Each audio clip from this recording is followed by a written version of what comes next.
Since the Russian invasion of Ukraine a year ago, an estimated 16 million Ukrainians have been forced to flee their homes. We have looked this past year at Ukrainians trying to rebuild their lives in America.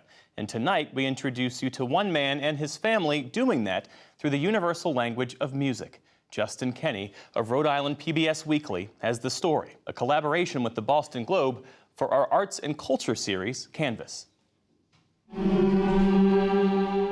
It's Sunday morning at the Second Baptist Church in East Providence, Rhode Island. Alex Krishuk is warming up the small choir. It's smaller than he's used to.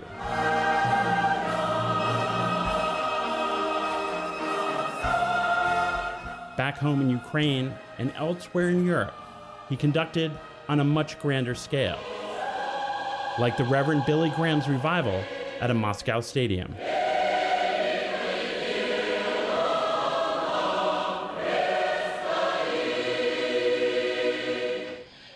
When Russia invaded Ukraine a year ago, his life changed. One of Russia's first targets was Krishuk's hometown. He and his family were forced to flee.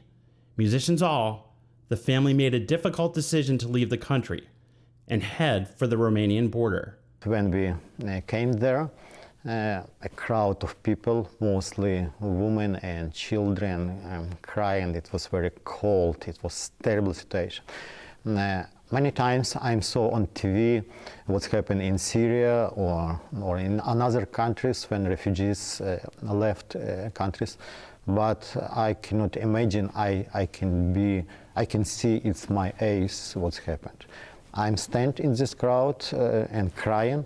And I saw on my kids, I saw on my grandchildren, and have no idea what will be happened.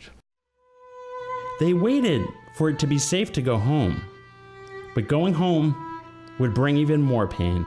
Everything was burning, a big library, a good collection of music instruments, all photos, all what we collect during last 35, 40 years. Krishuk's worst fears were realized. Once Ukrainian forces finally pushed the Russians out of their town, his daughter Victoria went to see for herself.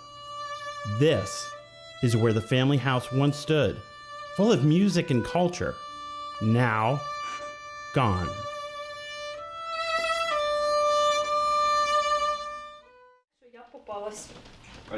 After several months in exile, the family acquired special visas allowing them to come to the United States. They moved to Rhode Island last summer. His family, including his wife and their 3 youngest children, share a 2-bedroom apartment. The children attend a nearby Christian school. The parents study English at a refugee resettlement agency. Krishuk now has a Social Security card, and he's looking for work. And I visited many countries, and it's one side when came with concert or came as a tourist, but another way to come as a refugee. I met a very deeply empathy and compassion, and people with deep love, is with open heart. Does it make you sad to think about your former life?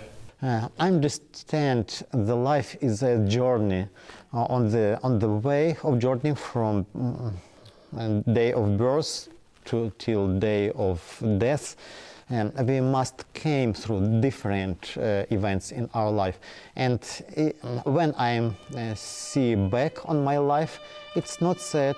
I'm only thankful to God. He gave this experience, this chance to live, and now I understand it's new period of my life.